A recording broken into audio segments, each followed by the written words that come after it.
After 40 years of dedication to Westfield Medical Group, I finally retired as chief of nursing.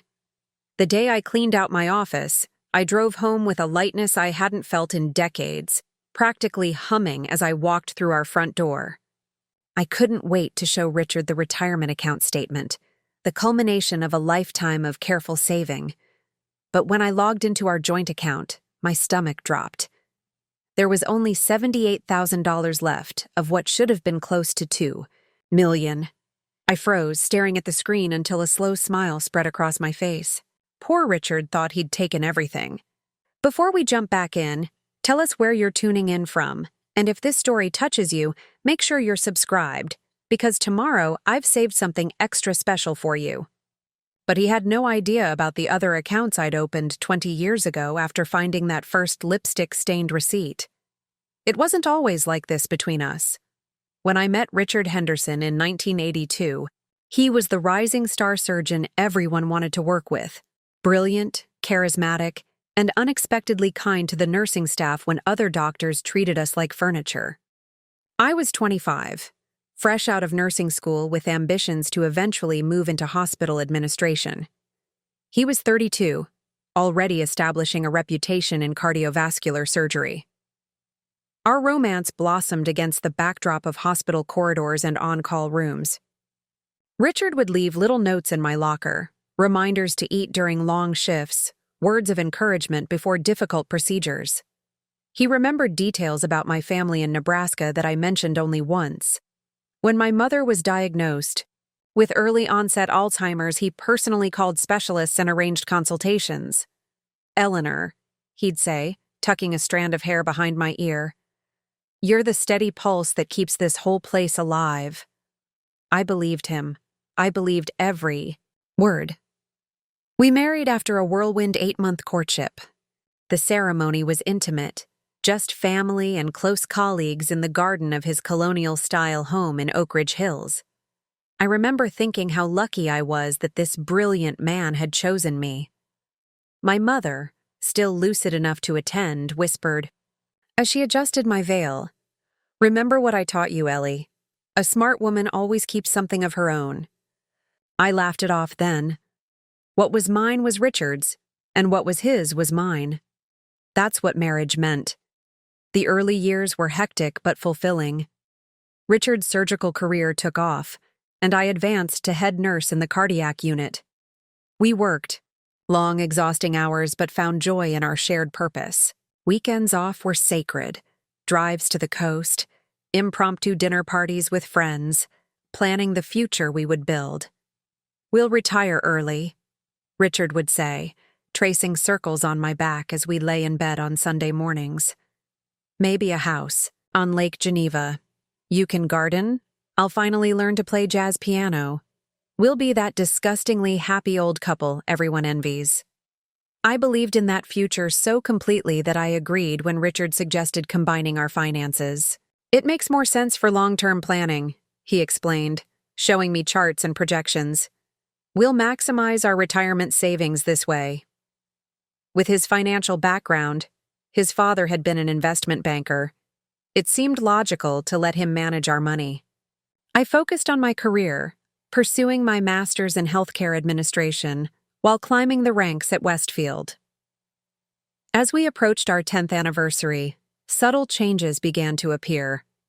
Richard started working later, attending more conferences, consulting at other hospitals. The distance grew so gradually, I barely noticed it happening.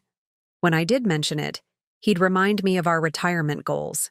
"We're building our future, Elle," he'd say, kissing my forehead.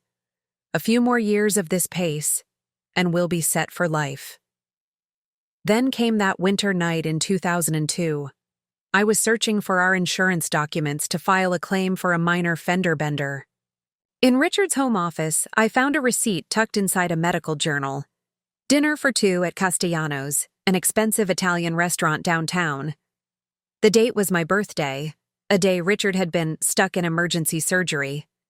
The receipt showed 2 glasses of champagne, 2 entrees, and a lipstick smudge on the corner. I sat at his desk for hours, receipt in hand, waiting for him to come home. When he finally arrived after midnight, I held it up without a word. Richard didn't panic or deny it. Instead, he knelt beside my chair, took my hands in his, and looked into my eyes with such apparent sincerity that I almost believed what came next. Eleanor, it was a mistake. A momentary weakness with a pharmaceutical rep. It meant nothing. Less than nothing. I've been working myself to exhaustion and I slipped. His voice cracked. I love you. Only you. Always you. I wanted to believe him.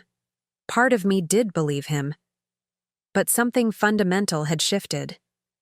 That night, as Richard slept beside me, I stared at the ceiling and remembered my mother's words about keeping something of my own.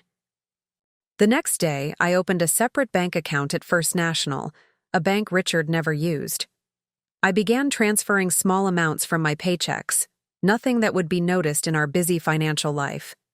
I told myself it was just a precaution, a small insurance policy against a future I didn't want to imagine. Life settled back into its rhythm. Richard was attentive, even romantic in the months that followed. The incident faded, buried under the demands of our careers and the comfortable routines of our marriage. We celebrated our 15th anniversary with a trip to Paris, our 20th with a Mediterranean cruise. From the outside, we were the successful power couple everyone admired, but I never closed that separate account. In fact, I opened others, over the years. Each time I found another unexplained receipt, each time Richard's explanation for a missed dinner seemed just slightly off, each time I caught the scent of unfamiliar perfume, I would transfer another sum to my private accounts. Not enough to affect our lifestyle or alert Richard that anything was amiss, but steady deposits that grew with time and compound interest. It's just a safety net, I told myself. Something of my own, like Mom said. As I rose to chief nursing officer at Westfield, my salary increased substantially. Richard's surgical practice thrived as well. We renovated our home, took luxury, vacations, contributed generously to retirement accounts. We talked often about the lake house that awaited us, the gardens I would plant, the grand piano he would finally have time to master. Through it all, Richard managed our joint finances with meticulous attention. Each month, he would review our portfolio, explaining investment strategies and growth projections. I listened, nodded, asked appropriate questions, and continued to quietly build my separate financial life. You're so trusting, Richard once said, looking up from his spreadsheets with a smile. Most people would question these complex investment vehicles, but you just let me handle it all. I smiled back and said nothing. Now, staring at the decimated joint account, I realized just how prescient my caution had been. For 40 years, I had worked alongside this man, loved him, built a life with him, all while preparing for this very moment, the moment when the mask would finally fall away completely. I closed the laptop and went to prepare dinner, humming softly to myself. Richard would be home soon, unaware that his carefully constructed house of lies was about to collapse. Unaware that I had been playing a long game of my own, I had dinner ready by the time Richard walked through the door. Roast chicken with rosemary potatoes, his favorite, though I couldn't remember the last time I'd seen him truly savor a meal I cooked. These days he was perpetually too full from lunch or watching cholesterol. Tonight would be different. Tonight, I wanted him comfortable, satiated, off guard. Something smells amazing, Richard said, setting his briefcase by the stairs. At 65, he was still handsome, silver hair perfectly coiffed, posture military straight from years in the operating room. He loosened his tie and kissed my cheek, a familiar gesture that had long since lost its warmth.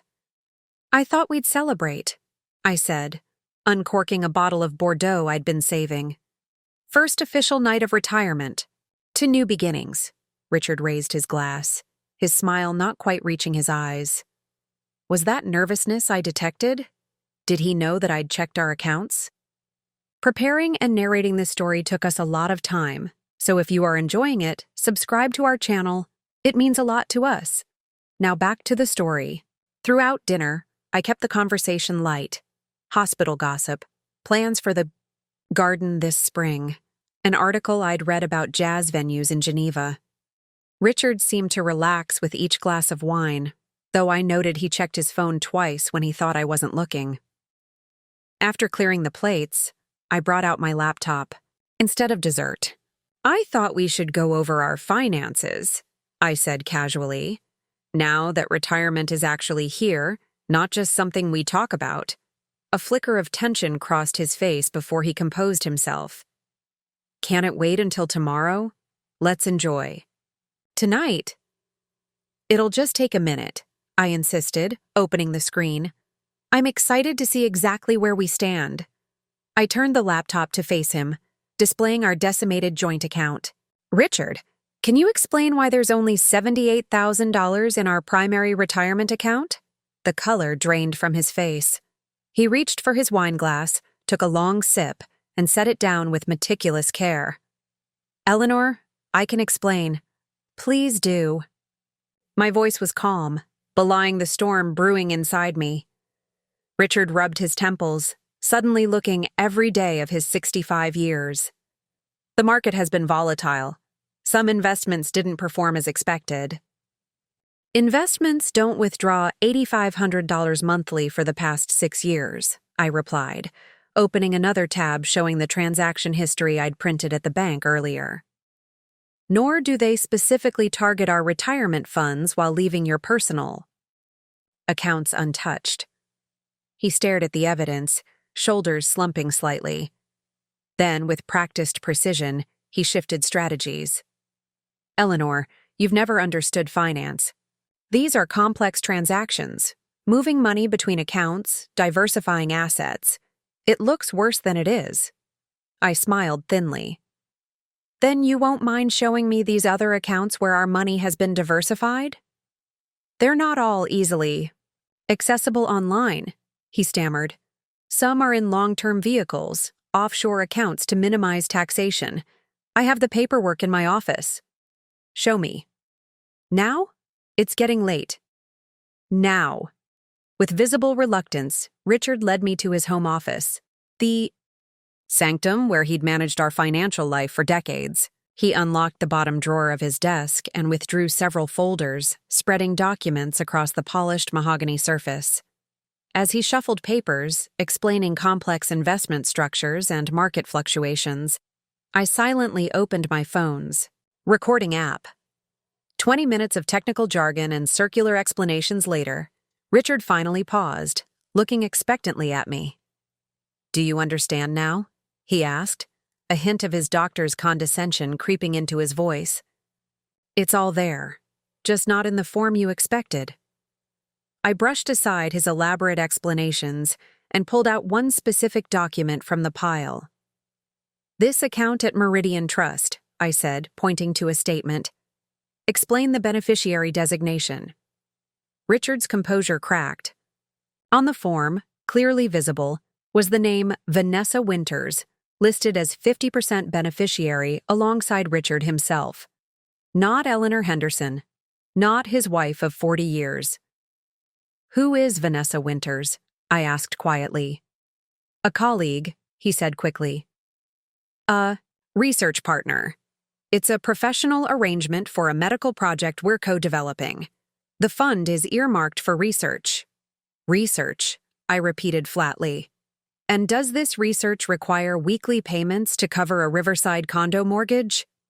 Or perhaps it involves regular transfers to the Nordstrom credit card registered to this address. I slid another printout toward him, records I'd obtained that morning from our joint account's linked payment history. Richard's face hardened. The pretense of confusion dropped away, replaced by cold anger. You had no right to go through my private papers. Private? These are our marital assets, Richard. Assets we built together over 40 years. He stood suddenly, towering over me. You want the truth? Fine. Vanessa is a cardiac research fellow. She's brilliant, driven, passionate about medicine in ways you stopped being decades ago when you decided administration was more important than patient care. The words stung, calculated to hit my deepest insecurities about leaving bedside nursing. Classic Richard, finding the most vulnerable spot and pressing hard. "She's 34, I observed, maintaining my composure. "Exactly half your age." "This isn't about age," he snapped. "It's about intellectual connection, shared vision. She understands my work in ways you never could. And does she understand that you've been funding your intellectual connection with our retirement savings? Money I worked just as hard to earn?" Richard paced the office, running his hand through his perfectly groomed hair. "You've never had vision, Eleanor. You were always so cautious, so concerned with security. Vanessa and I are developing a new valve replacement technique that could revolutionize cardiac surgery. Yes, I've invested in our future. A future with actual meaning, not just gardening and piano lessons at some boring lake house." The contempt in his voice when he mentioned our long-planned retirement dream was what finally cracked my calm facade. 40 years of partnership, dismissed as boring and meaningless. "How long?" I asked, my voice barely audible. Richard sighed, suddenly deflating. "Does it matter?" "How?" "Long. 6 years, he admitted, not meeting my eyes. "It started at a conference in Boston. She was presenting research. We got talking. It wasn't planned. 6 years. Nearly 15% of our marriage. While I was planning our retirement, Richard had been planning a different future entirely." I closed the laptop and gathered the papers, tucking them into my bag. "I see." "Eleanor." Richard's voice softened, adopting the soothing tone he used with nervous patience. "This doesn't have to change anything. We can work through this. I'll make it right." I looked at this man I thought I knew, this stranger, wearing my husband's face, and felt an odd sense of calm settle over me. In his eyes, I could see the calculation already beginning. How to minimize damage, how to maintain control, how to shape this narrative to his advantage. "You're right about one thing," I said, standing to leave the office. "This doesn't change anything, because the truth was, I had changed long ago, the day I opened that first separate account and began preparing for exactly this moment. That night. I didn't cry. I didn't scream or throw things.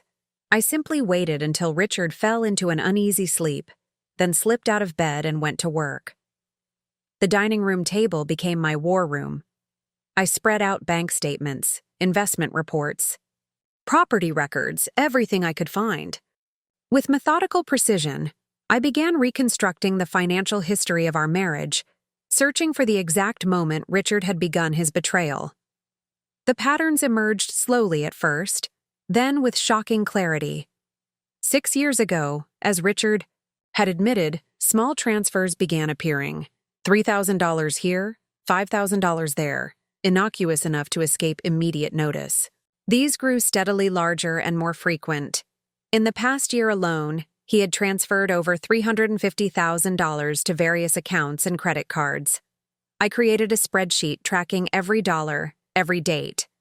As the sun rose, casting long shadows across my work, the total stared back at me. $187 million, nearly our entire joint retirement savings, systematically drained. But that wasn't all. I discovered something Richard clearly hadn't expected me to find. A second mortgage taken out on our home 3 years ago.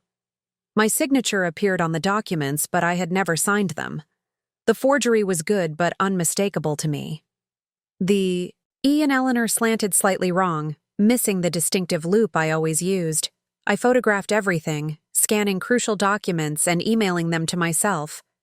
Then I dressed for battle, not in anything dramatic, just my usual cream blouse and charcoal pencil skirt.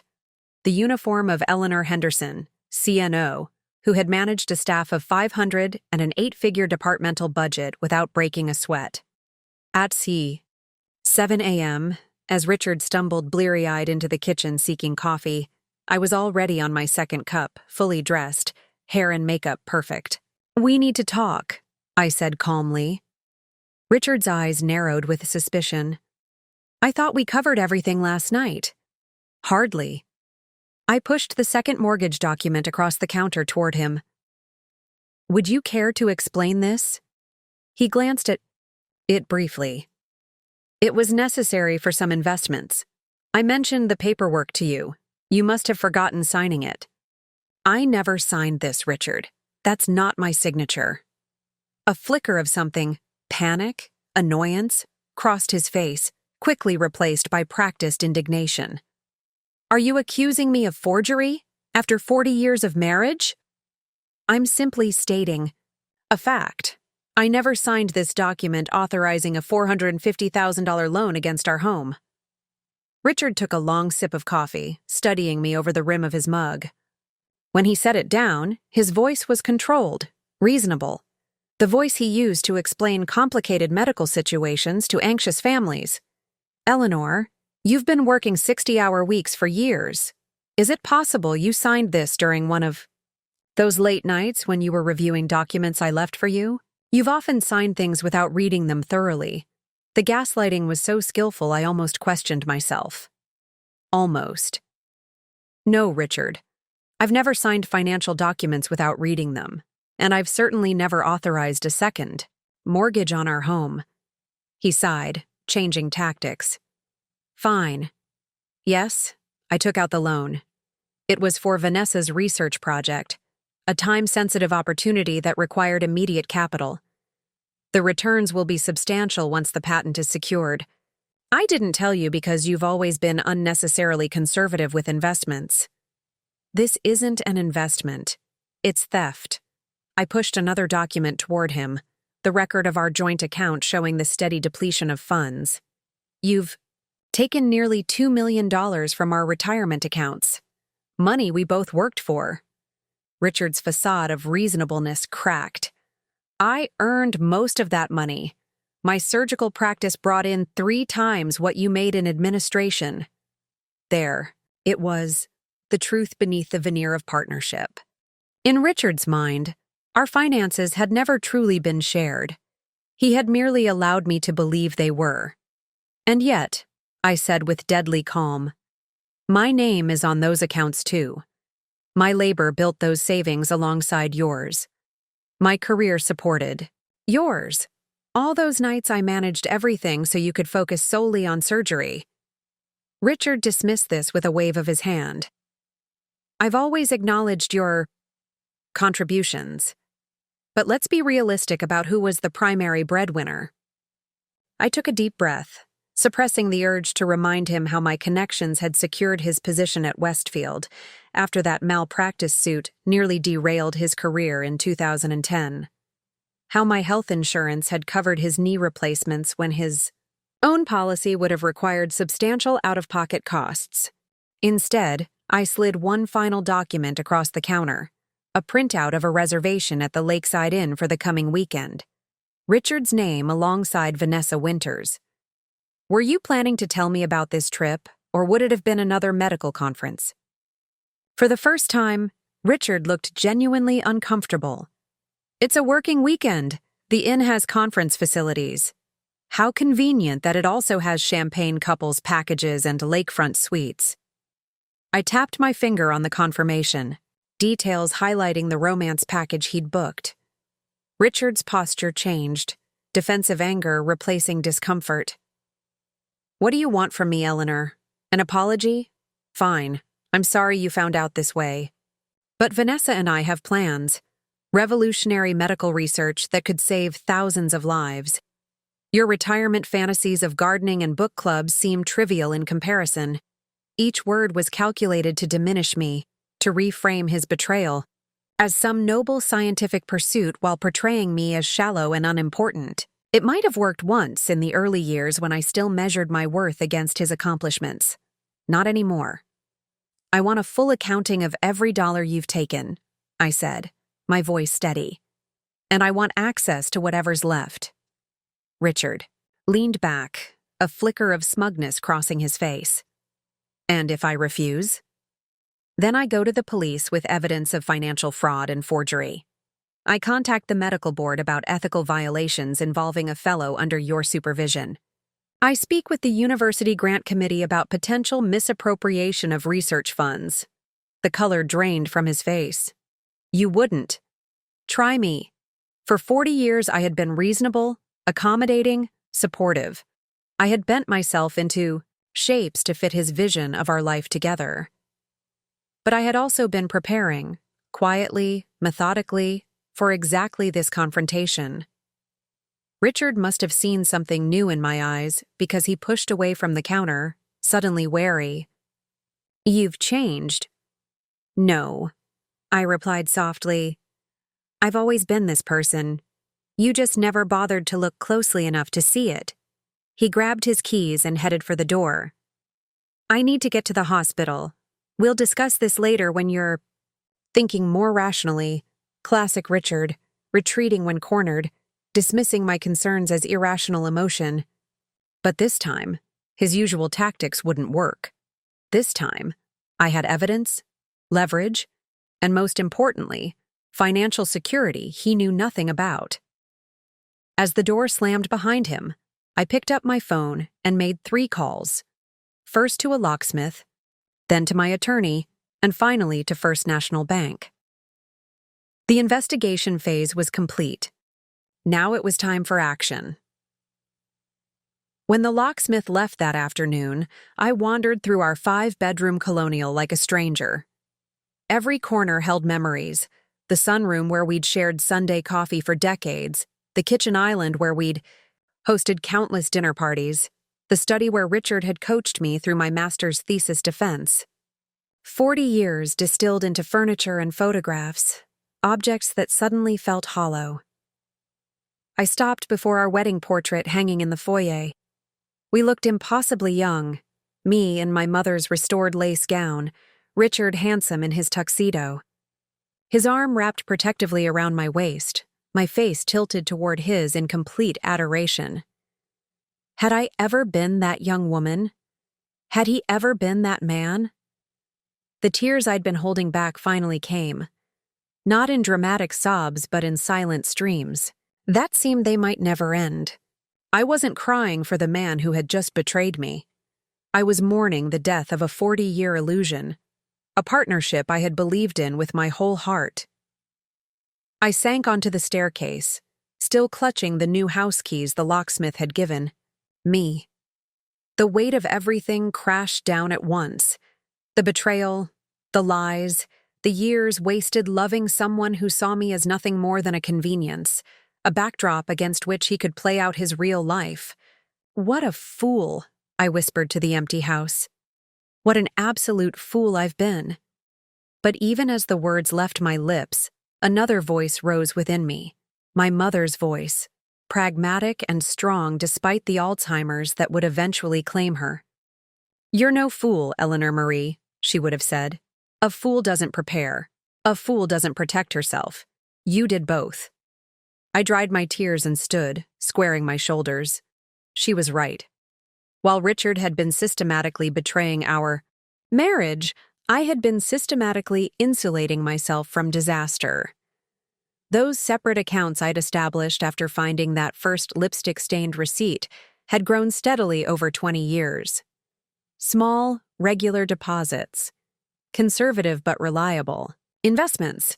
Interest compounded monthly. I went to my home office, the smallest bedroom that Richard had grudgingly allowed me to claim when I started my master's program. From behind a row of nursing journals on the bookshelf, I retrieved a small fireproof document box. Inside were the statements from my private accounts, meticulously organized by institution and date.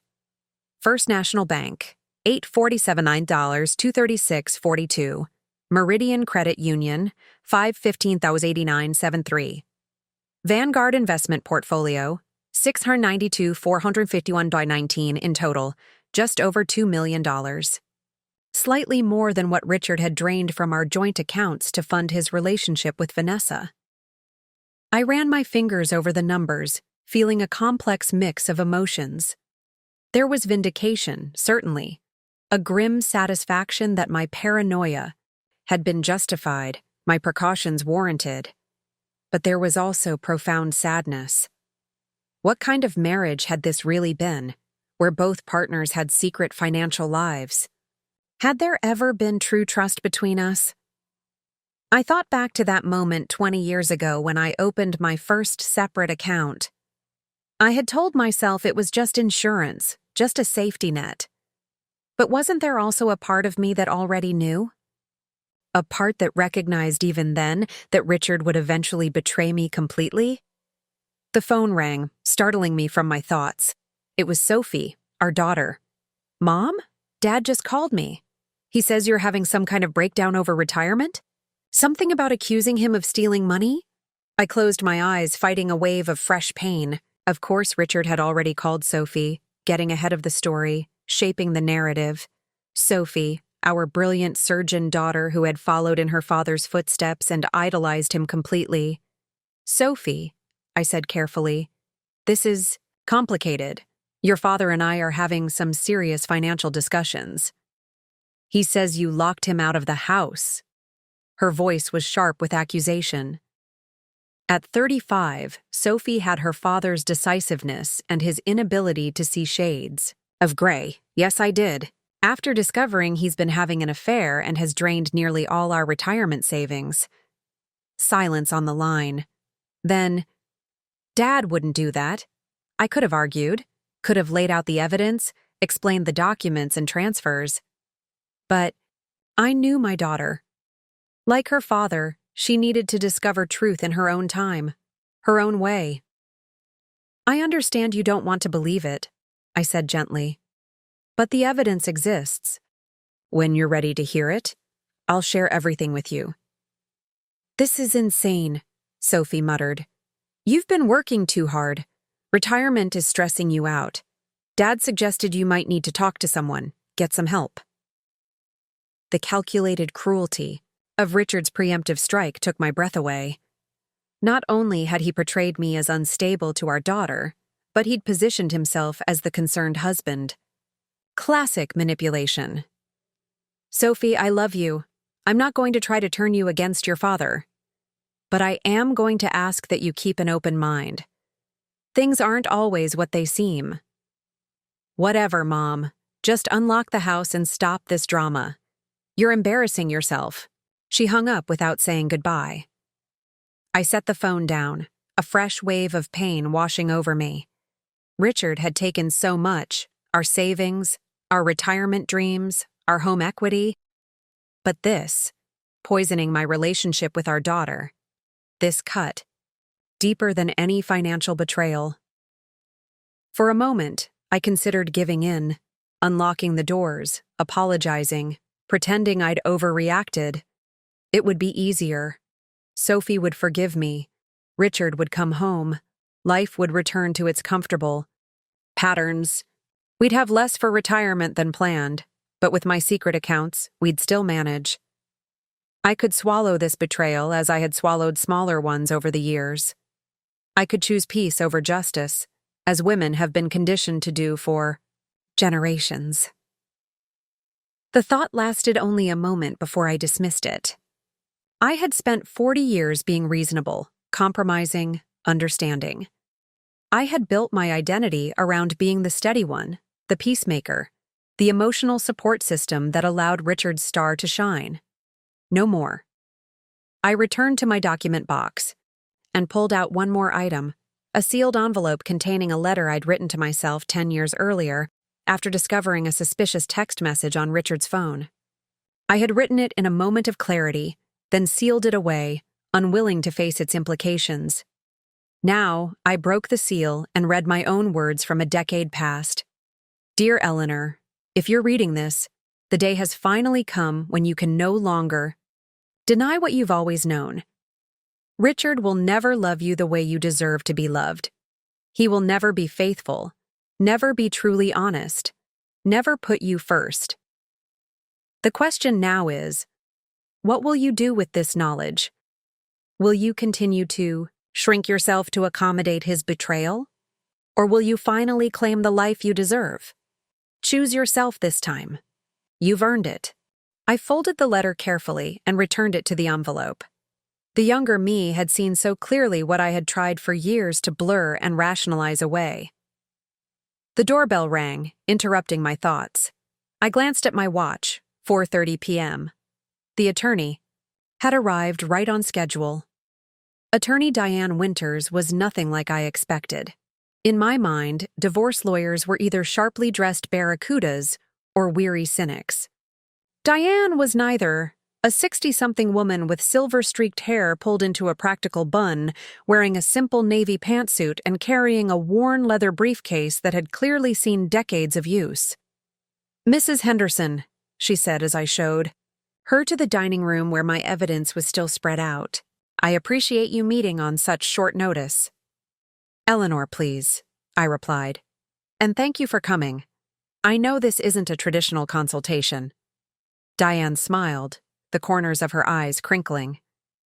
"In 35 years of family law, I've learned there's no such thing as a traditional case.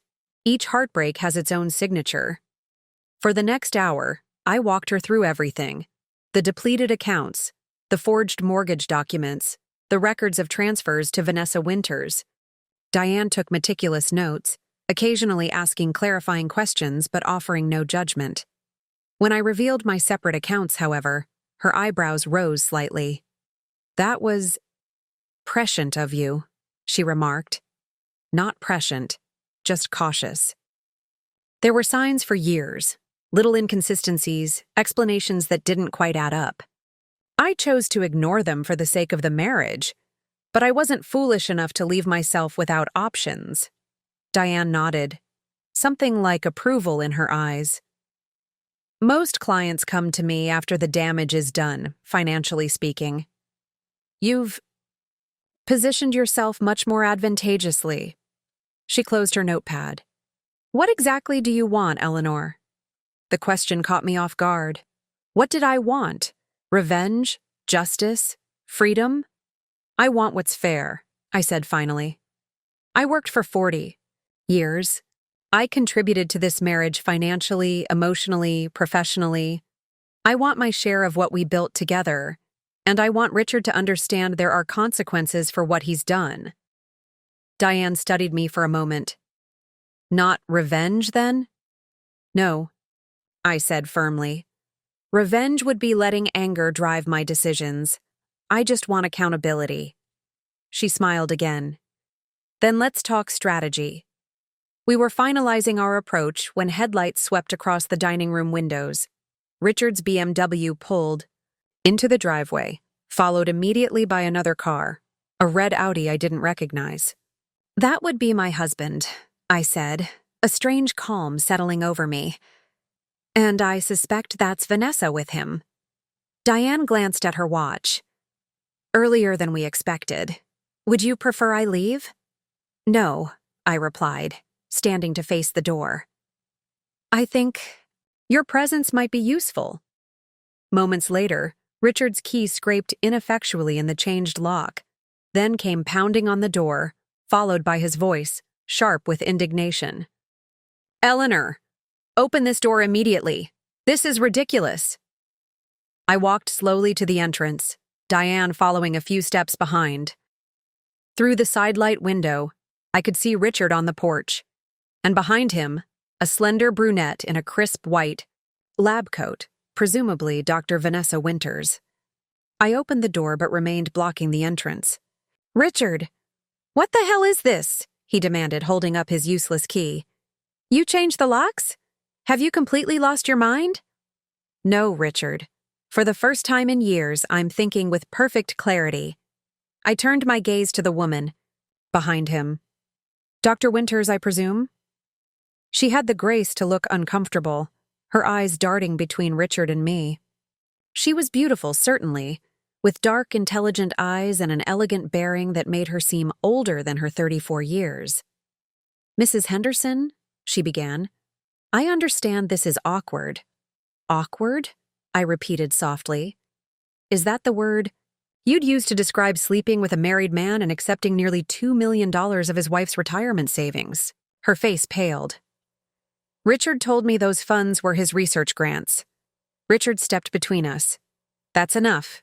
Eleanor, you're making a scene. Let us in so we can discuss this like adults. Like adults? I laughed, the sound brittle even, to my own ears. Adults don't forge their spouse's signature on mortgage documents. Adults don't drain joint accounts to fund affairs. Richard's expression hardened. I'm not discussing our private business on the front porch for the neighbors to hear. Then perhaps you shouldn't have brought your mistress to our home, I replied evenly. Vanessa is here as my colleague, Richard snapped. We have a critical research meeting tomorrow and we need the files from my office.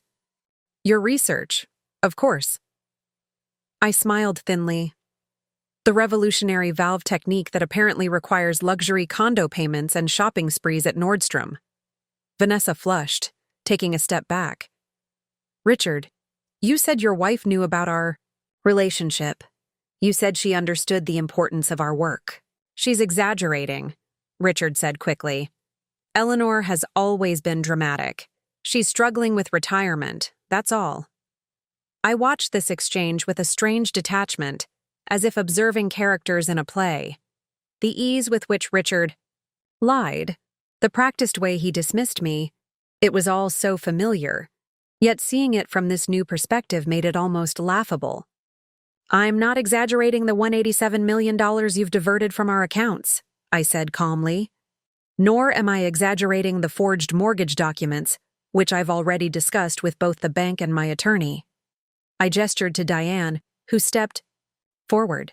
Diane Winters, Family Law, she said, offering her card to a visibly stunned Richard.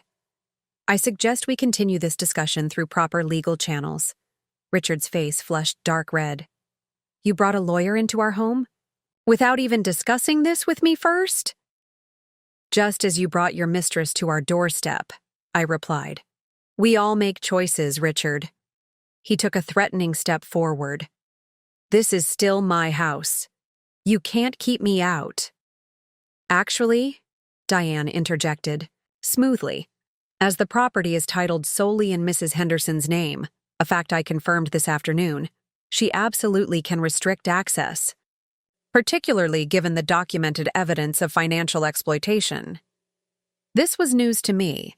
I had assumed our home was jointly owned, but apparently Richard had put it solely in my name years ago, likely for liability protection given his surgical practice. Another irony in a day full of them. Richard's composure cracked entirely. This is absurd. I paid for this house. My surgical practice built everything we have. Our partnership built everything, I corrected him. And according to these property records, this house belongs to me. The look of utter disbelief on Richard's face might have been satisfying under different circumstances. Now it just seemed sad. The unraveling of a man who had believed his own mythology for too long. I'll give you 20 minutes to collect essential personal items, I continued. Diane will accompany you to ensure nothing else leaves this house. After that, all communication will go through our attorneys. You can't do this, Richard whispered, shock replacing anger. I already have, I replied, opening the door wider to let him in.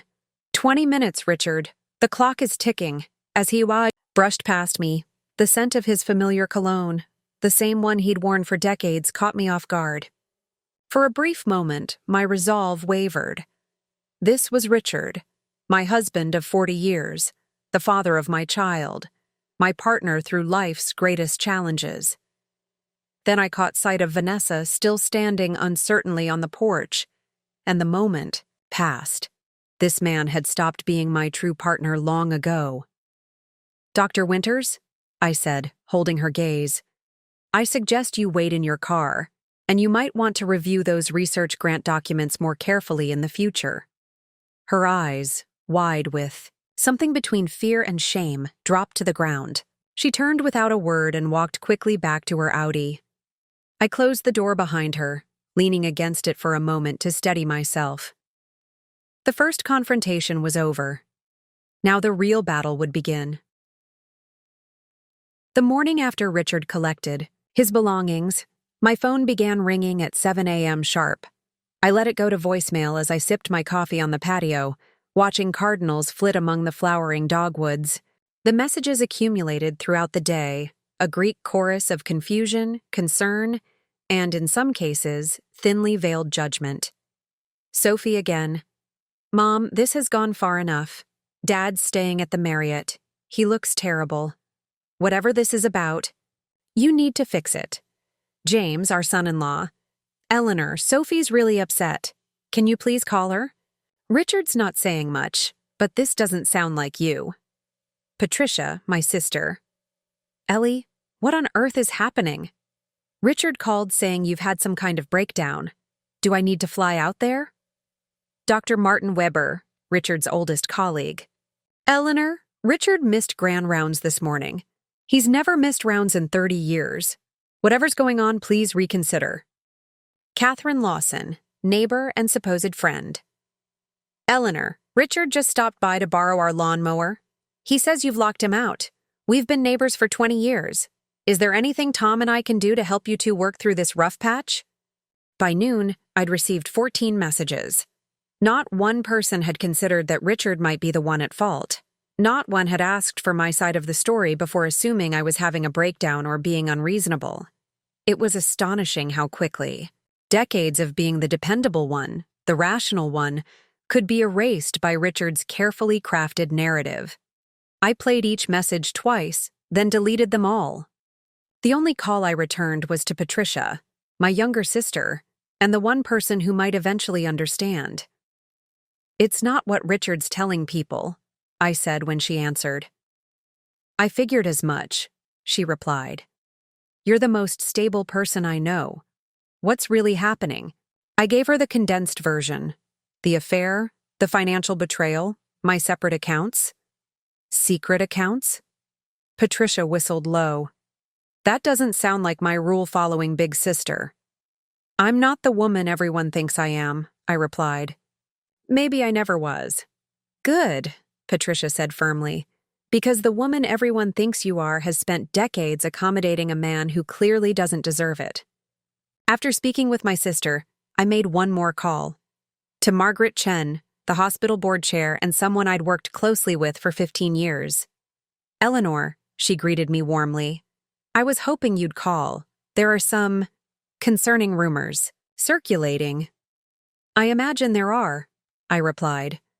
Richard's version is making the rounds rather efficiently. I've known you both too long to jump to conclusions, Margaret said carefully. Would you like to tell me what's actually happening? I hesitated. Margaret wasn't just a colleague, she was one of the most influential people in our medical community. Her understanding of the situation could significantly impact how this played out professionally for both Richard and Vanessa. This is difficult, I began, choosing my words with precision. Richard has been having a relationship with Dr. Vanessa Winters, a cardiac research fellow under his supervision. Margaret's sharp intake of breath told me everything I needed to know about how seriously she took this information. That would be an ethics violation, she said, her voice now coolly professional. Fellows are considered trainees under our hospital policies.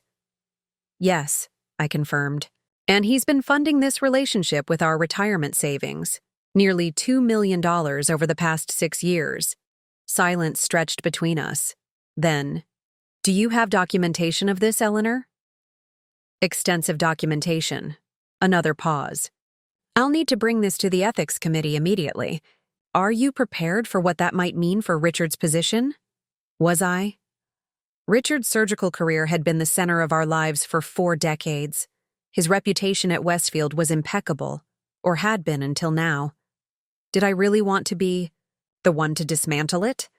I didn't create this situation, I said finally. Richard made his choices. The ethics committee should have the information they need to make theirs. I understand. Margaret's voice softened slightly. For what it's worth, Eleanor, I'm sorry. This can't be easy after so many years. After hanging up, I sat motionless, watching the garden sparrows squabble over the bird feeder. The magnitude of what I'd just done settled over me like a heavy mantle. I hadn't just reported an ethics violation. I'd likely set in motion the end of Richard's distinguished career at Westfield. The doorbell interrupted my thoughts. Through the sidelight window, I could see Sophie standing on the porch, arms crossed tightly across her chest, her posture radiating tension. I opened the door, bracing myself. "Sophie?" She brushed past me into the foyer without a greeting. "This has to stop, Mom. Dad's a wreck. His colleagues are asking questions. You're humiliating him, humiliating all of us." I closed the door and followed her into the living room. "Have you asked your father what this is about? He says you've convinced yourself he's having an affair and stealing money." She paced the room, a habit she'd inherited from Richard.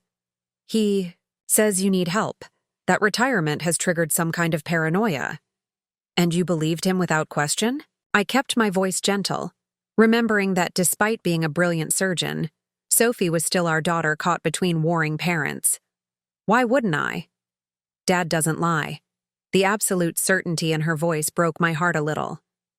"Sophie, sit down, please." Reluctantly, she perched on the edge of the sofa. I sat across from her and asked, "Do you remember Dr. Vanessa Winters, the cardiac fellow your father has been mentoring?" Sophie nodded. "Of course. She's brilliant, developing some revolutionary valve technique. Dad thinks she'll revolutionize the field." A flicker of something, perhaps jealousy, crossed her face. "Your father has been having an affair with Dr. Winters for 6 years, I said gently. "And he's been funding that relationship with our retirement savings." Sophie shot to her feet. "That's ridiculous. Dad would never." "I have bank records, Sophie. Transfer receipts. Evidence of a forged mortgage on this house. I have everything documented." "You're lying," she shouted, but uncertainty had crept into her voice. Why would I lie about this? What could I possibly gain? Sophie stood silent for a long moment, her surgeon's mind clearly processing this new information, testing it against her understanding of her father. "Show me," she said finally. I led her to the dining room where I'd organized the evidence into clear chronological files. Sophie, with her methodical medical training, went through each document carefully, her expression growing more stricken with each page she turned. "Dad helped me buy my first house," she whispered, looking up from a transfer record showing $50,000 moved to Vanessa's account the same month Sophie had asked for assistance with her down payment. Richard had told her they couldn't help because their investments were locked in long-term vehicles. "When was this?" I asked quietly. 3 years ago." Her voice was hollow. He said money was tight because of market downturns. I took out a larger mortgage than I wanted. Worked extra shifts to make up the difference." The revelation hung in the air between us. While Richard had been telling our daughter he couldn't help her achieve her dreams, he'd been lavishing money on Vanessa Winters. Sophie stood abruptly, gathering her purse. "I need to go." "Sophie." "No, I need to think. This is too much." Her professional composure was cracking, the child beneath the accomplished surgeon emerging in her trembling hands and reddening eyes. I wanted to comfort her, to hold her as I had when she was small and heartbroken over a schoolyard slight. But I understood she needed space to process this betrayal in her own way. "I'm here when you're ready to talk," I said gently as she headed for the door. She paused, her back to me. "Did you know?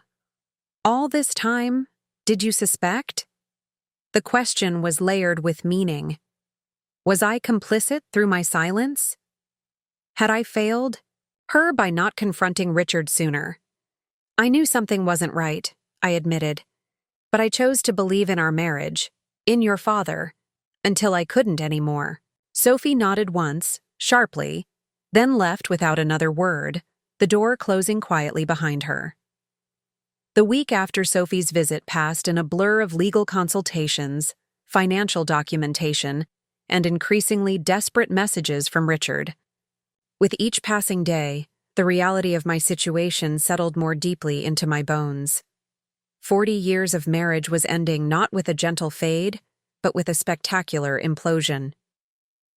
On Friday evening, exactly 1 week after changing the locks, I found myself alone in my bedroom, methodically removing Richard's remaining belongings from the closet we had shared for decades. His suit still hung on the left side, organized by color and season as he had always insisted. The familiar scent of cedar and his cologne lingered, triggering memories I wasn't prepared to face. I sat on the edge of the bed, holding one of his navy cashmere sweaters, a Christmas gift from 5 years ago. I remembered how his face had lit up when he opened it, how he'd immediately tried it on, preening a little as I admired how it brought out the blue in his eyes. Had he been seeing Vanessa even then? Had he worn this sweater to meet her? The thought triggered something inside me, a dam breaking, emotions flooding through the carefully maintained composure I'd held onto all week. I clutched the sweater to my chest and finally allowed myself to weep. Not the quiet, dignified tears of earlier days, but deep, guttural sobs that racked my entire body. I cried for the young woman in the wedding photo, so full of hope and trust. I cried for the middle-aged wife who had ignored warning signs to preserve her family. I cried for the retirement dreams now shattered beyond recognition. But mostly, I cried for the decades spent loving a man who had never truly seen me, who had valued me not as a partner, but as a convenience, a backdrop against which he could play out his real desires. Hours passed, darkness falling as I remained, curled on the bed surrounded by the artifacts of our shared life. Around midnight, I finally dragged myself to the bathroom, splashing cold water on my swollen face. The woman in the mirror looked alien, eyes red-rimmed, skin blotchy, hair wild. Was this what breakdown looked like? Was Richard right about me after all? I stumbled back to the bedroom, but couldn't bear returning to our marital bed. Instead, I wandered downstairs and out onto the back porch, wrapping myself in an old Afghan as I sank into the wicker rocker. The night was clear, stars scattered, across the sky like diamond dust. The same stars had witnessed our first kiss in the hospital parking lot, our wedding night, the birth of our daughter, countless moments of what I'd thought was love. Had any of it been real? Had Richard ever truly loved me? Or had I been a placeholder from the beginning, a convenient partner while he waited for someone who truly excited him? The questions circled like vultures, picking at the carcass of my confidence. Maybe I was the problem. Maybe I'd been too focused on my career, too practical, too predictable. Maybe if I'd been more adventurous, more passionate, more something, Richard wouldn't have strayed. The thought settled like poison in my veins. This was exactly what he wanted, for me to question myself, to take responsibility for his choices. Even now, separated by locks and lawyers, he was in my head, manipulating my perception. I pulled out my phone and, against all better judgment, scrolled through recent photos. There we were at Sophie's award ceremony 3 months ago, Richard's arm around my waist, both of us beaming with parental pride. At New Year's, clinking champagne glasses on this very porch. Last Thanksgiving, surrounded by colleagues who had become like family over the decades.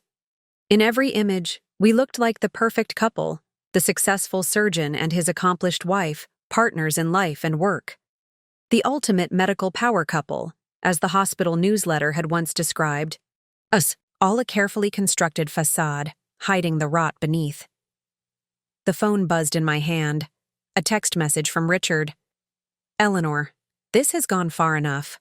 Margaret called me into a meeting with the ethics committee tomorrow. My career is at stake. Whatever you think I've done, destroying everything we've built isn't the answer. Please, for the sake of our family, stop this madness before it's too late. No apology. No acknowledgement. Just pressure to protect him from the consequences of his own actions. The familiar refrain of our marriage, Eleanor the fixer, Eleanor the peacemaker, Eleanor the one who makes uncomfortable truths disappear. I started to type an angry response, then deleted it. Instead, I set the phone face down on the side table and stared back up at the stars. My mother's voice came to me again, clear as if she were sitting beside me.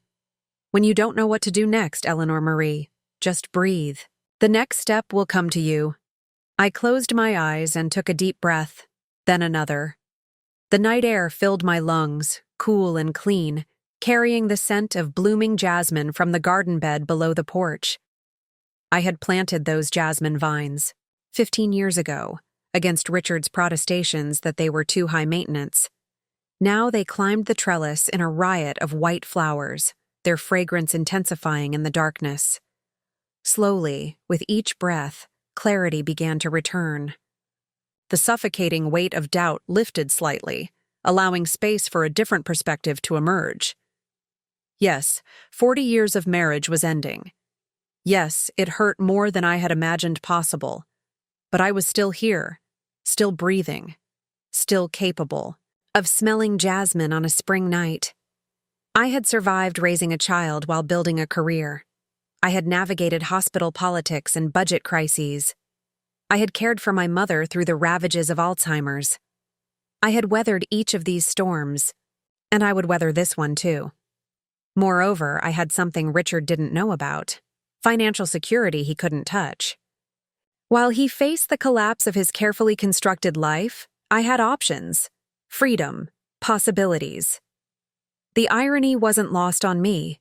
For years, I had been the cautious one, saving for rainy days, planning for contingencies, thinking ahead while Richard accused me of lacking vision. Now his visionary choices had left him vulnerable, while my caution had become my strength. A text chimed from my phone. Patricia. Just checking in, sis. You holding up? My fingers hovered over the keyboard before I replied. Lowest point tonight. But I think I'm coming through the other side. Her response was immediate. Remember what Mom always said about storms? The darkest moment comes right before the dawn. Love you, Ellie. You're stronger than you know. I set the phone down again, wrapping the Afghan tighter around my shoulders as I rocked gently. The steady creaking of the chair against the porch boards created a hypnotic rhythm, soothing in its predictability. Tomorrow would bring new challenges: the ethics committee, more calls from concerned friends, Sophie's confusion and pain. But tonight, I had survived the darkest hours. I had faced the abyss of my broken marriage and found that while it was deep and terrifying, it was not endless. I would emerge from this. Different, certainly. Scarred, undoubtedly. But perhaps, finally, fully myself. As dawn began to lighten the eastern sky, I made a decision. I would no longer be reactive, responding to Richard's moves, defending against his accusations. From this moment forward, I would shape my own narrative, make my own choices, create my own future. Without reference to the man who had so casually discarded 4 decades of shared life. The first rays of sunlight touched the jasmine flowers, illuminating their delicate white petals. I took one final deep breath of their sweet scent, then stood and went inside to shower, change, and prepare for battle.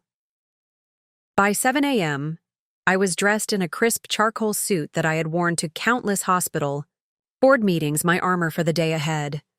I had just finished applying my lipstick when the doorbell rang. Through the peephole, I saw Richard standing on the porch, looking unusually disheveled in wrinkled clothes, his normally perfect hair uncombed. I opened the door but remained in. The threshold, blocking entry. Richard, it's early. His eyes were bloodshot, either from lack of sleep or tears, both equally foreign to the controlled man I'd known for decades. Eleanor, please, 5 minutes. That's all I'm asking. Against my better judgment, I stepped aside to let him in. 5 minutes. He walked into the foyer, his movements hesitant, lacking their usual confidence. The ethics committee meeting is at 9, he said without preamble. They're talking about suspension pending investigation. Possibly permanent removal from the teaching program. I said nothing, simply waiting for him to continue. My entire career, Eleanor, everything I've Built. They can't just erase 40 years of contributions to cardiac surgery over a personal indiscretion. A personal indiscretion, I repeated, the words tasting bitter.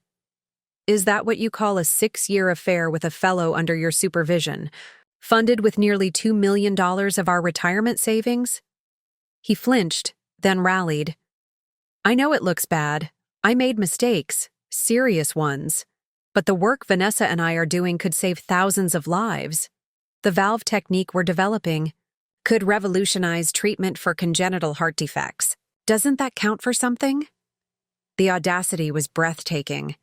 Even now, he was trying to frame his betrayal as a noble sacrifice for medical advancement.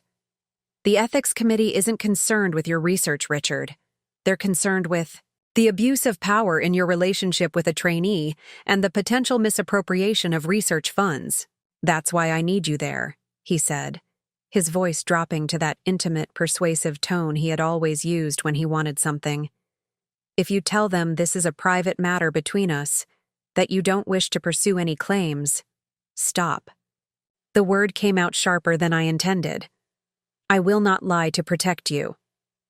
It wouldn't be lying, he insisted, taking a step closer. Just reframing.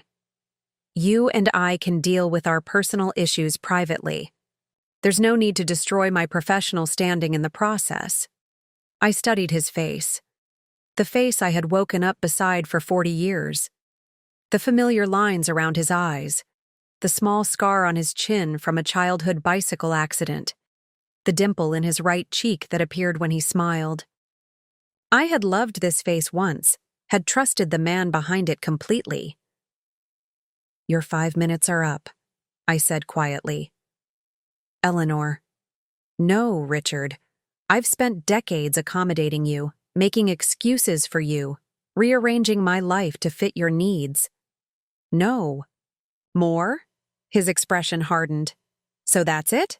40 years of marriage and you're willing to burn everything to the ground? I didn't start this fire, I replied evenly. You did.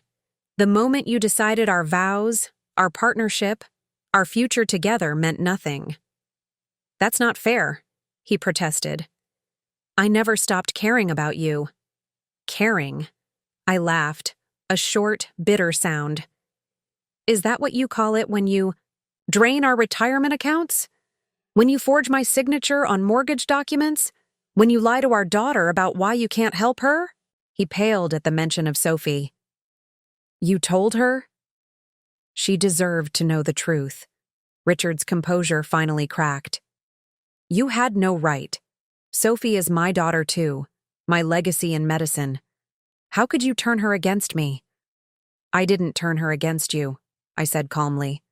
I simply showed her the evidence of what you've done. Her conclusions are her own. He stood silent for a long moment, something dark and unfamiliar passing across his face. You know, he said finally, his voice eerily calm. I always thought you were the safe choice, the reliable one. Not as exciting as some women, but dependable. Someone who would never rock the boat. Each word landed like a physical blow, confirming my darkest suspicions about how he had viewed our marriage. Not as a partnership of equals, but as a convenient arrangement with a woman who would never challenge him. I guess we both misjudged. Each other, I replied, refusing to show how deeply his words had cut. Now I need to get ready. I have an appointment with the hospital's general counsel at 8:30. You're really going through with this? Yes. He shook his head slowly, looking suddenly older than his 65 years. You won't win, Eleanor. The board respects me. The medical community knows my contributions. When this is over, people will remember me for my surgical innovations, not for some personal failing. Perhaps, I conceded. But I'll remember you for exactly who you are. Without another word, he turned and walked out the door, his shoulders slumped in a defeat I had never seen in him before. I closed the door behind him and leaned against it, taking a moment to steady my breathing.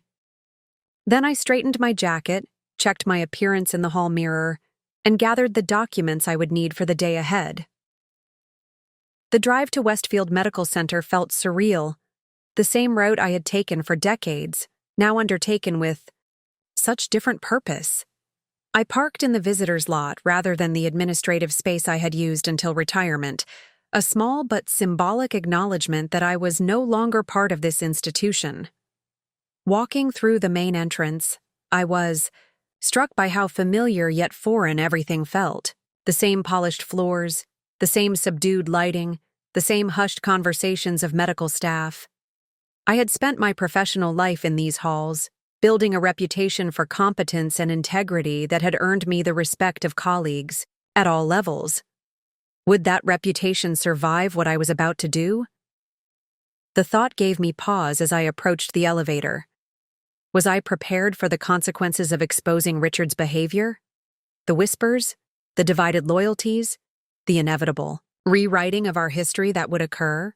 Before I could reconsider, a voice called out behind me. "Eleanor!"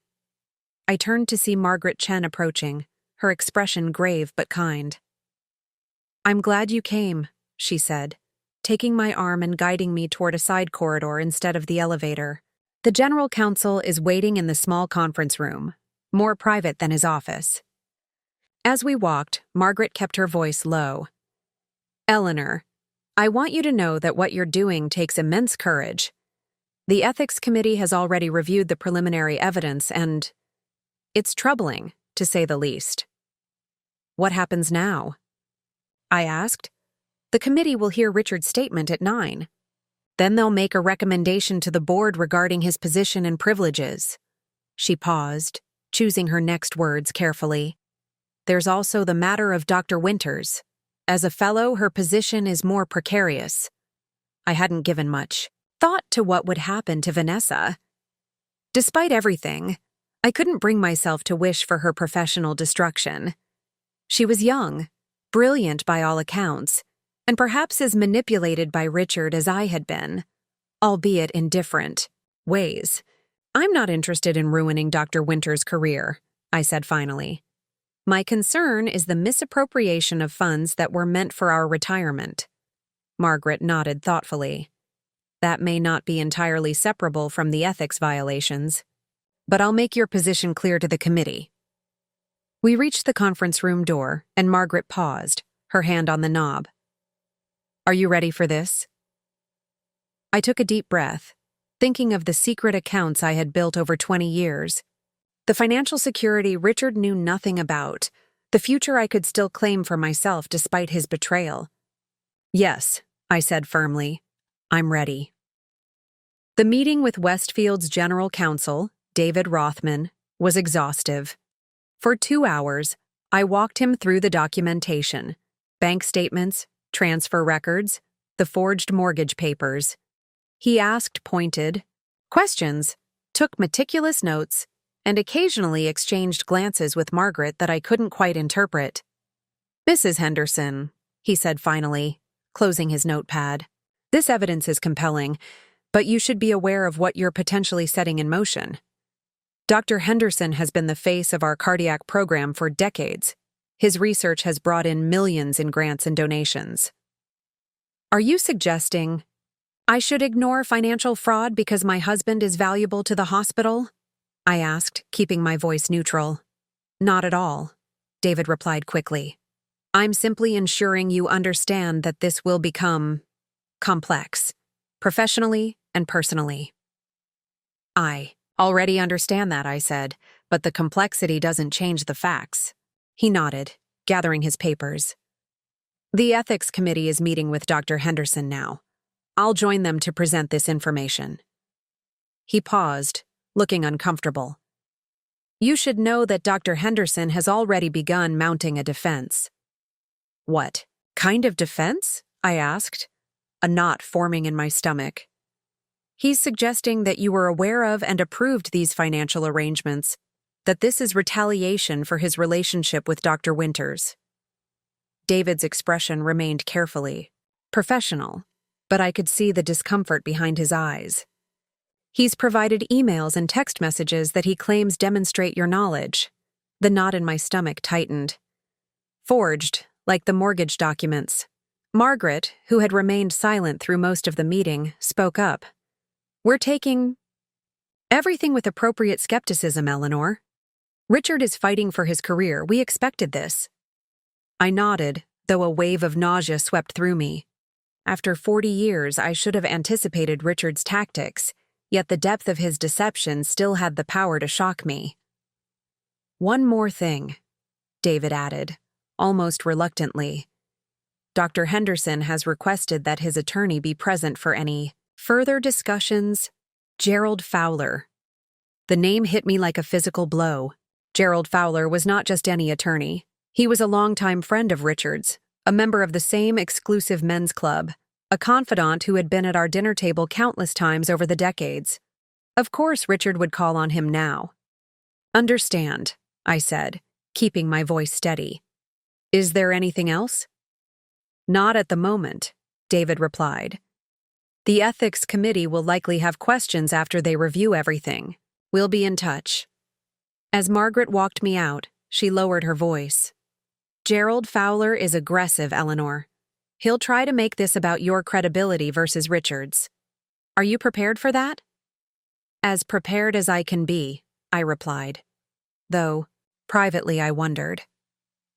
Outside the hospital, the day had turned unexpectedly warm, spring sunshine beating down on the parking lot with unseasonable intensity.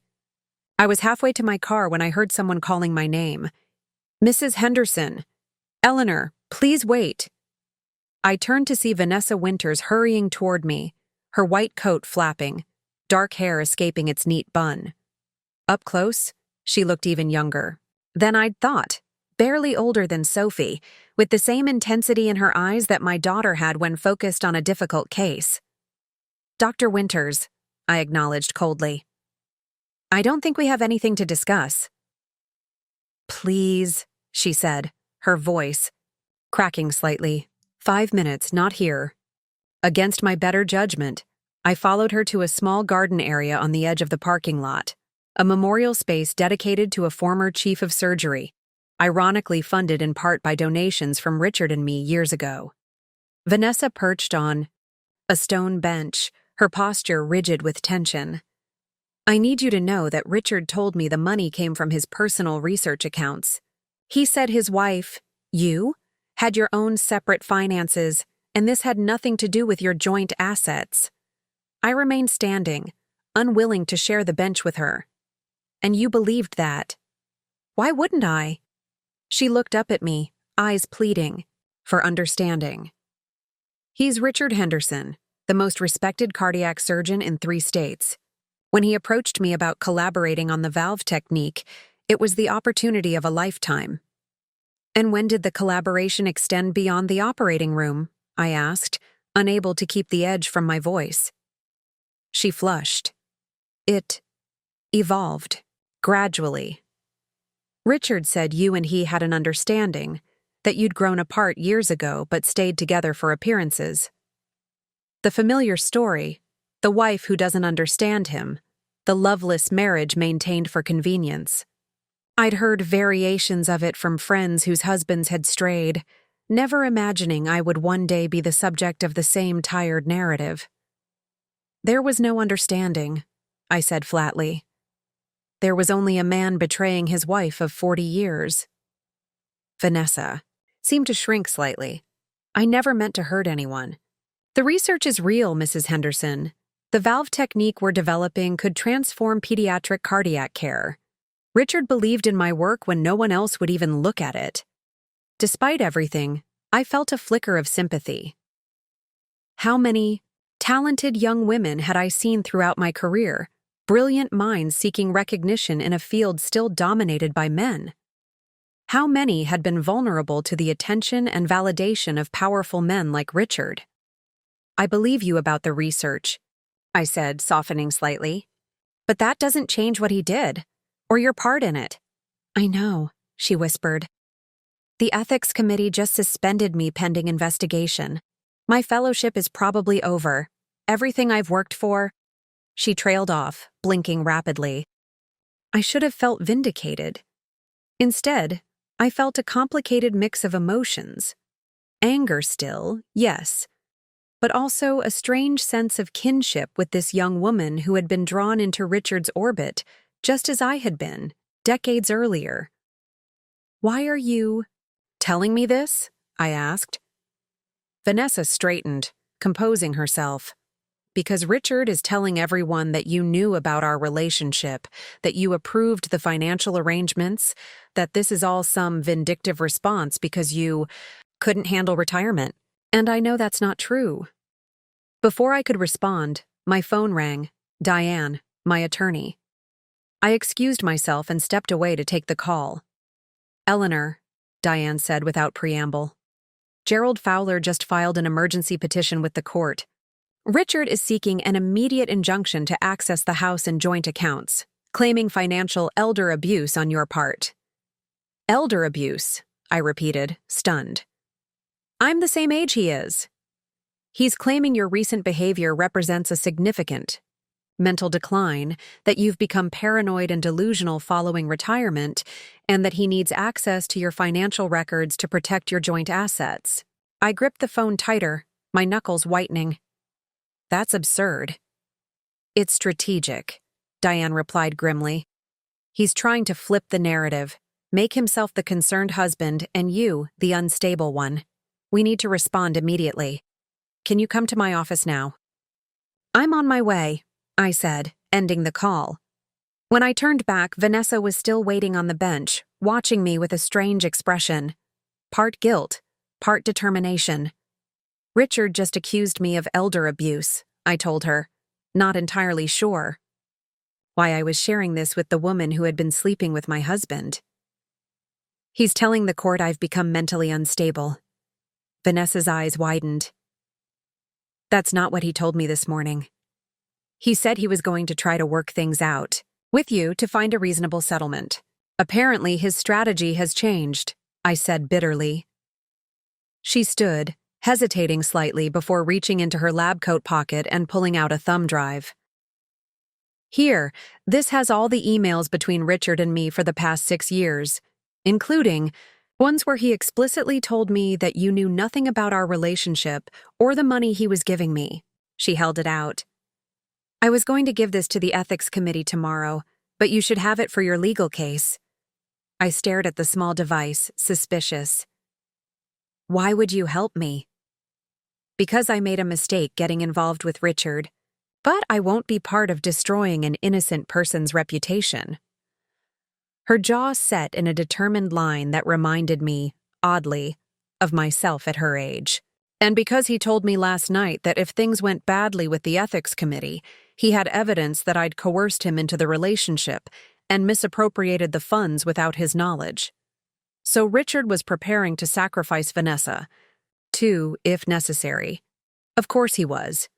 Self-preservation had always been his highest priority." I took the thumb drive, tucking it into my purse. "Thank you." She nodded once, then turned to go before pausing. "Mrs. Henderson? For what it's worth, I'm sorry. Not just for the affair, but for believing everything he said about you. You deserved better." As I watched her walk away, back straight, despite everything crumbling around her, I felt an odd sense of clarity. Richard had underestimated both of us, me, the wife he thought would never fight back, and Vanessa, the younger woman he thought would accept any narrative he crafted. In the car, driving to Diane's office, my phone began ringing incessantly. Sophie, Margaret, Patricia, colleagues.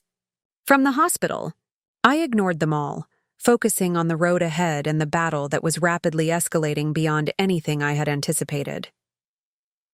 Richard wasn't just fighting to preserve his reputation now. He was actively working to destroy mine. The accusation of mental instability was particularly calculated, aimed at undermining the credibility of everything I said or did from this point forward. By the time I reached Diane's office, my initial shock had hardened into cold resolve. If Richard wanted war, I would give him one. Not with the emotional reactivity he expected from me, but with the same methodical precision I had applied throughout my professional life. I had spent 20 years quietly preparing for this possibility. Now it was time to use every resource at my disposal to protect myself from the man who had once vowed to cherish me until death. The legal battle with Richard lasted 3 grueling months, a period of depositions, court appearances, and increasingly desperate tactics from my husband and his attorney. Gerald Fowler pursued the elder abuse angle with disturbing vigor, bringing in colleagues of Richard's to testify about subtle changes they'd observed in my behavior prior to retirement. Former friends recounted conversations they claimed showed signs of my paranoia and instability. Through it all, I maintained the composed demeanor I'd perfected over decades in hospital administration. Each time Richard escalated, I responded, with documented evidence rather than emotional outbursts. The turning point came during the 3rd week of hearings. Diane called Vanessa Winters to the stand, a surprise witness that visibly shocked Richard.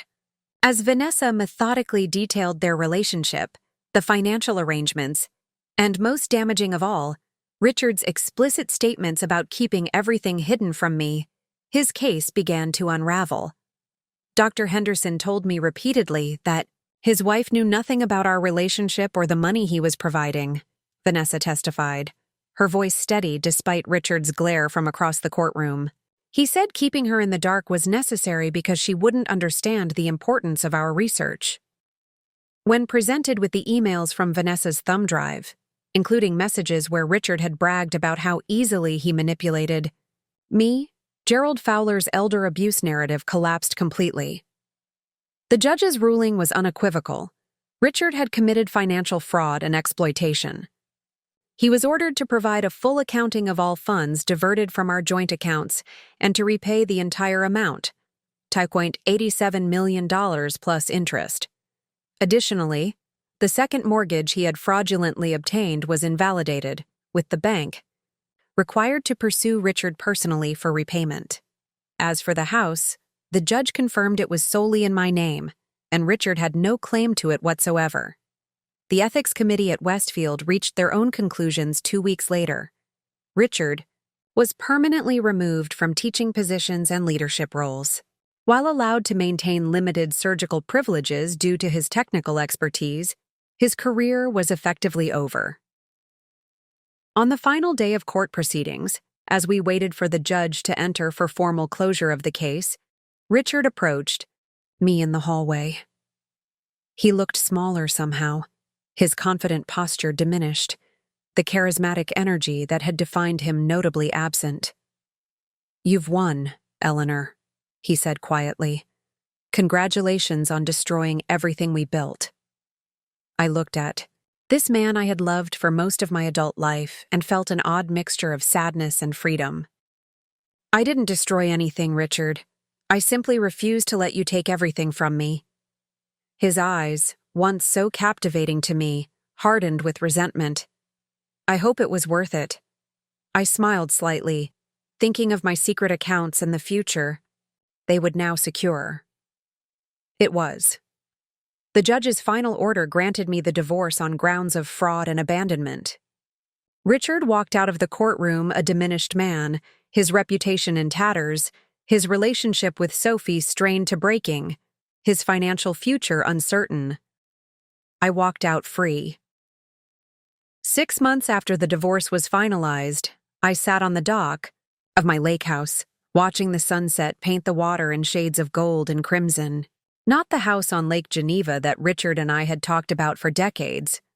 That dream had belonged to a different version of myself, a woman defined by her marriage. This was a modest cabin on a smaller, quieter lake in northern Michigan, purchased entirely with funds from my secret accounts. The legal battle had ended with a decisive victory, but the emotional aftermath was more complex. Some friends had drifted away, uncomfortable with the public dissolution of a marriage they had long admired. Others had rallied around me with surprising loyalty. The hospital community had largely sided with me once the facts became clear. Though Richard still had his defenders among the old guard, Sophie had struggled the most.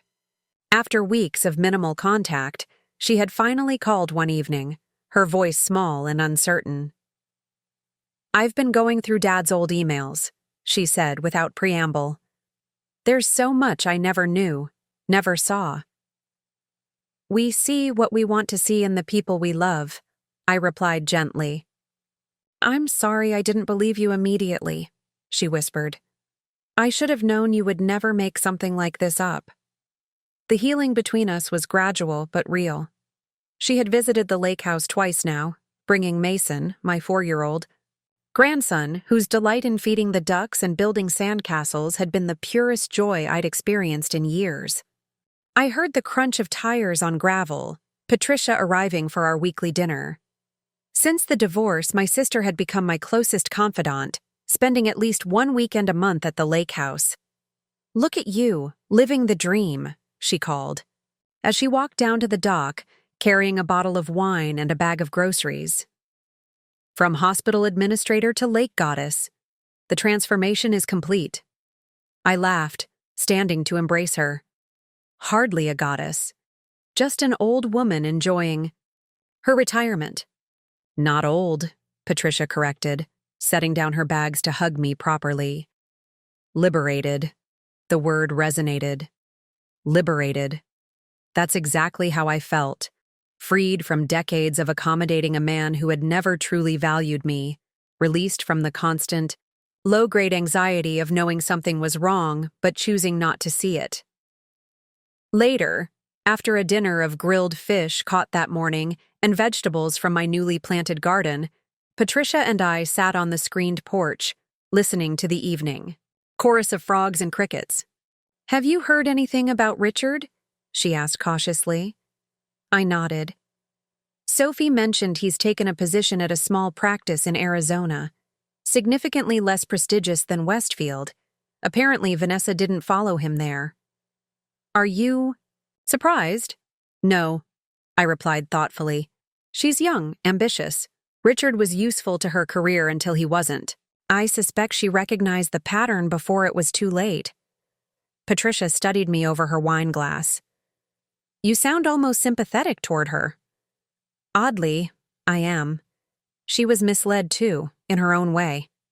The difference is she had the courage to break free while she's still young. I smiled ruefully. It took me much longer. But you did it, Patricia reminded me. That's what matters. As night fell over the lake, I reflected on the strange journey that had brought me here.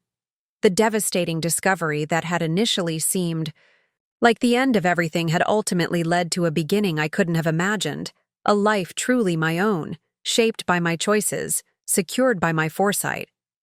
What's next for Eleanor Henderson? Patricia asked, interrupting my thoughts. You've got decades ahead and a healthy bank account. The world is your oyster. I smiled, watching fireflies begin to blink among the trees at the water's edge. I'm thinking of starting a foundation for women in healthcare, scholarships for promising students, support for mid-career transitions, financial literacy programs. Financial literacy, Patricia repeated with a knowing smile. Teaching other women how to hide their savings from potentially untrustworthy husbands. Not hiding, I corrected her. Securing their independence. There's a difference.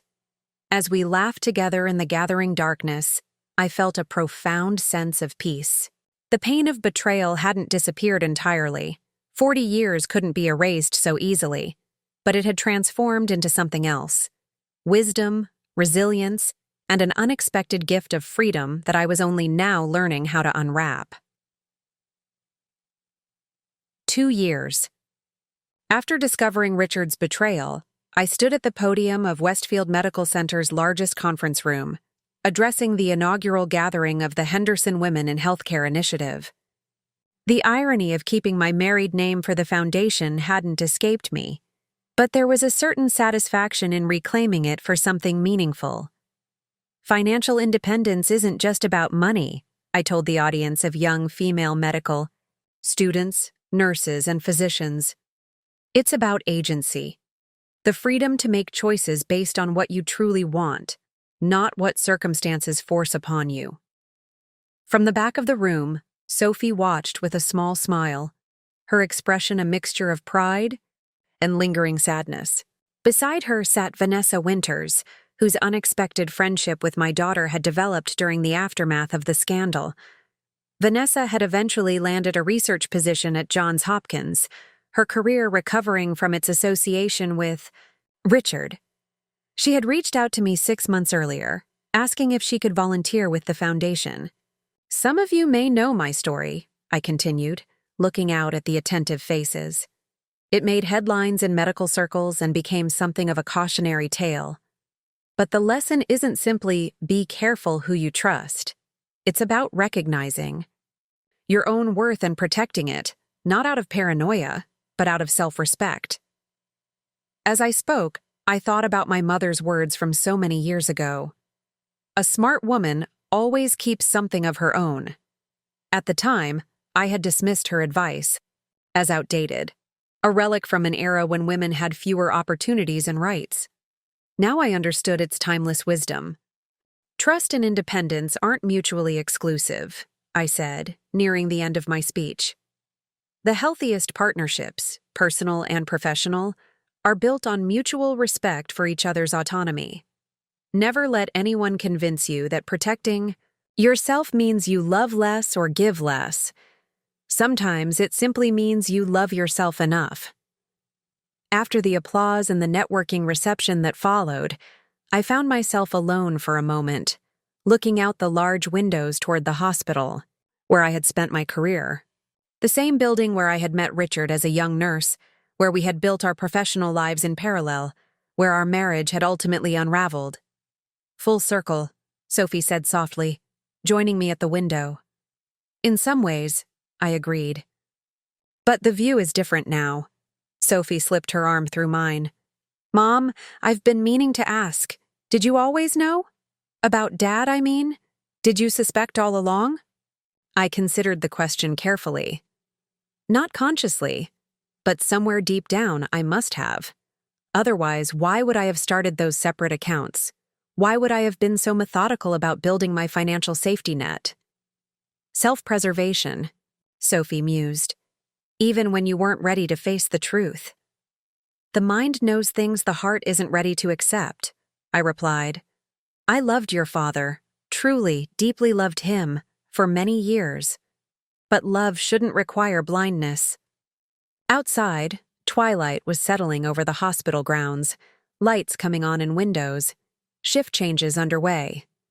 Life continuing its eternal cycles of ending and beginning, loss and renewal. Do you regret it? Sophie asked suddenly.